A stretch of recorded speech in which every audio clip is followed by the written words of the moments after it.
already into the process when I decided maybe I would document a little video on its basic construction.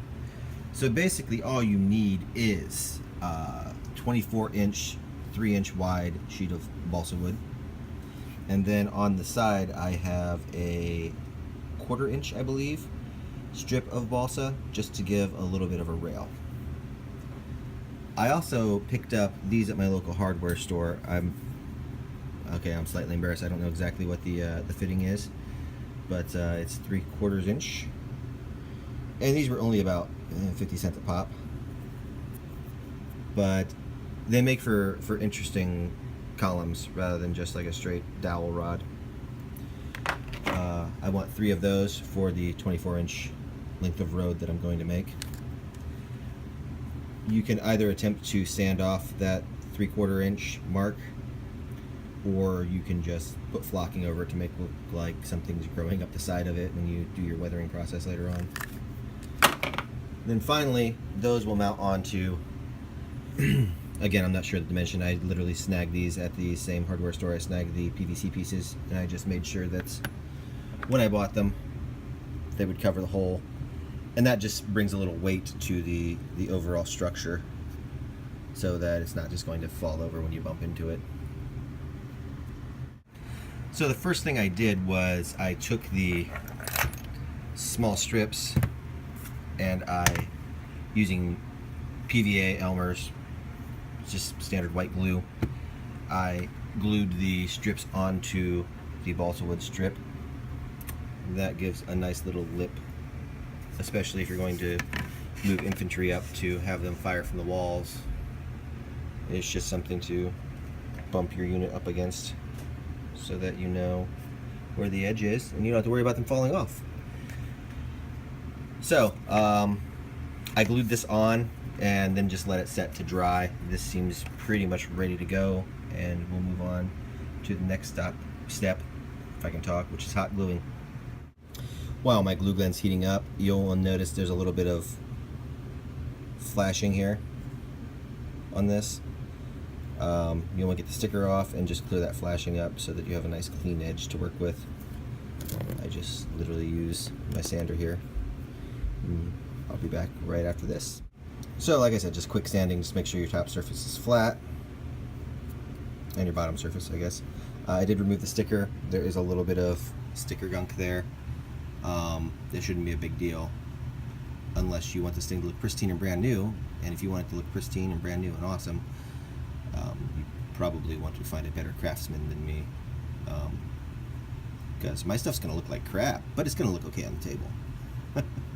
So next step is going to be hot gluing this to its base, which will be one of these washers. And again, I would recommend that you take the sanding pad just to the top of this, just to make sure that there's no little weird bumps sticking out, and to hopefully give it something for the glue to grab onto. So I'll sand this real quick and then I'll come back with the gluing. So now all we're going to do, glue gun's heated up, we're just going to apply a bead to the outside edge here. Be generous. And then we will take our washer and mount it on.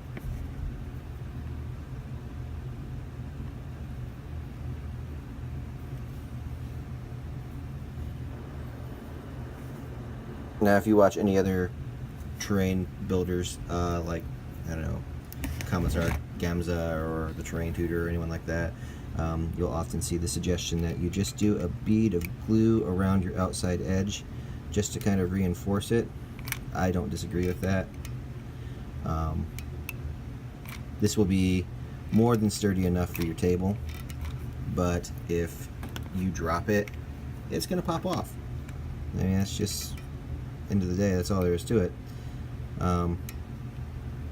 But it will add a nice seal to make sure it kind of stays on there, and this will definitely weight it down so that you don't get a lot of wiggle on your table when you're actually using it.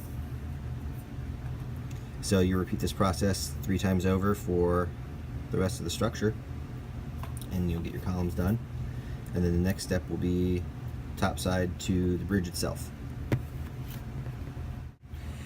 With the bridge, I find myself wanting my line center, so about 1.5 inches. Well, not about, exactly 1.5 inches. And then on the 24-inch one, I did my post at 3 inches. And then, sorry, while I readjust the camera here, 12 inches, which I probably could have just told you that, but what's the point of making a video if I don't show it, right?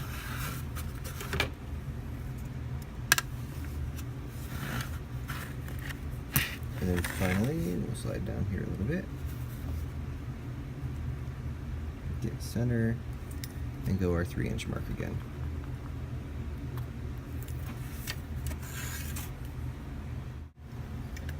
With our marks made, the next step after getting all 3 of our columns done is going to be the same process. A little bead of glue along the top side of the column. And hopefully our glue gun will agree with us.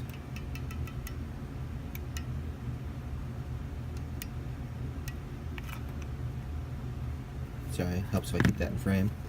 And then just center that right there on your mark.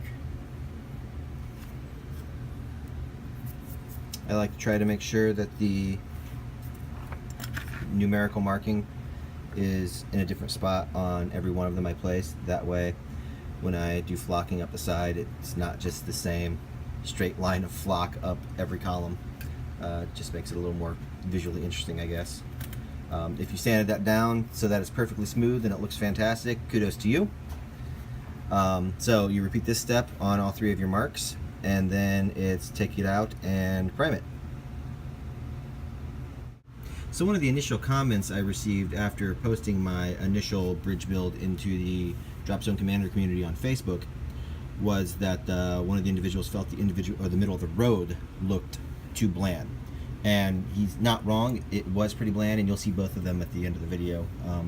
But you can obviously address that by painting on road lines if you're so inclined. And while I'm sure I could do that, I thought it might be more fun to let the build handle that for me. So what I did was I took another smaller strip of balsa wood that I had laying about, and I just adhered that to the center line here to just kind of give like a lane divider. And then once that's all painted up, that should make the entire structure look a little more interesting. Okay, so we're primed and we're back in business. We're getting ready to start adding some scatter terrain and some weathering to it. So my primary scatter terrain I found is, sorry, dropping the camera. These little N-scale cars. I know a lot of people have found these. There's a manufacturer in China that makes them. They work fantastic for scatter terrain, and I'm literally just going to glue them down periodically throughout the structure. I try to get an idea of where the traffic's flowing, and then I try to just make some pile-ups. Along with that, I'll use some good old-fashioned stone, and I will just put some globs of PVA, white glue, Elmer's glue, whatever you want to call it, down, and try to scatter some debris about, and then it'll just be on to weathering. So I'll get some stuff glued onto this, and I'll come back and show you the progress. I've taken a number of the N-scale cars, and I've adhered them using Loctite super glue, just in a nice random car wreck pattern. Now that this is done, I'm going to go through with some PVA and just create some piles of debris along the way, and then I will sprinkle them with stone. So I will be back after that is done. Alright, so we have our N-scale cars scattered about, and now we have some stone just thrown about for detritus, I don't know, debris, however you want to say or pronounce it. So I like to get a lot of scatter terrain on there, but also I want to have enough space left that I can actually make it usable. If you get too much on there, you know, you can't put a long reach team or Immortal Squad on there with all the stuff you've crammed on, then your terrain is serving no purpose and there's no sense in having it. So I try to err on the side of, can I still use this piece of terrain? So next up, what I'm going to do is let that dry. I'll work on the flocking on the legs, and then when the PVA is dry up here and the stone seems pretty secure, I'll come in with a brown wash, and I will work my way through that, trying to dirty up and weather up all the vehicles and the stone and the area around it. So I'll do some just basic a stream of PVA, and then a sprinkle of a flock to make it look like a vine climbing up the wall, and cover up those measurement numbers. I'll be back after I've done that. So I'm starting to go over the entire structure with a brown wash. I'm getting into the corners, the crevices, and covering all the scatter terrain pieces with this wash, just to kind of dingy everything up. The brown wash I'm using is actually made by my friend Jordan. If you are on the Dropzone Commander community on Facebook, he's on there. I don't know the exact recipe, but I will tell you that this brown wash and the black wash that he made for me are fantastic. I actually, outside of occasionally using an army painter, use no other wash than this. So all I'm doing is making my way along the entire structure, just along every crevice, and eventually I'll come across the tops just to kind of filthy it up, and down the sides just a smidge. One thing I do like to do is get a nice big thick blob of it down here and let gravity run it down. It gives you kind of a nice streaking effect that weathers it up a little bit.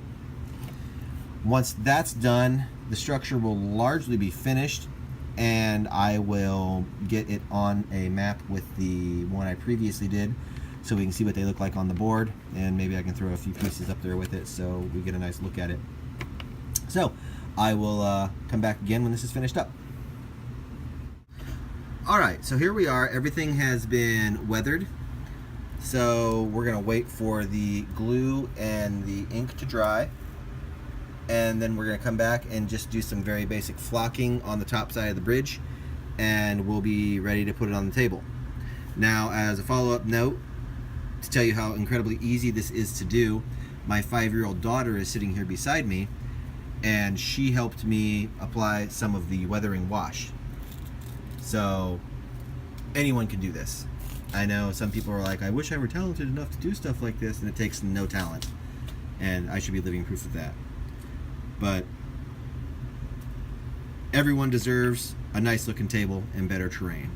Because good terrain may not make the game, but bad terrain certainly does distract from a good game. So we'll come back when this is dried up and get the flocking on it, and pretty soon we'll have it on a table. Okay, so here we are, the finished piece on the table. So as you can see, I went through and did just some veiny-like flocking across the entire thing.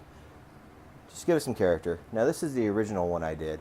You can see the center point of it is a little boring. I do feel like this piece of this strip here really does help just give it a little more life and interest. And then down below we've got our structural pillars, which are surprisingly well spaced. I just kind of guessed as far as placement on them, as far as what they would do with the map, and it worked out very well. So overall, I think it looks pretty nice on the board. Definitely add a little character to future games, and hopefully a couple weeks I'll be able to get a battle report in, and we'll use this in it. Alright, well, hopefully you found this interesting and useful, and maybe it has inspired you or helped you decide to build your own terrain. Or, maybe you're just that bored on the internet. Thanks for watching.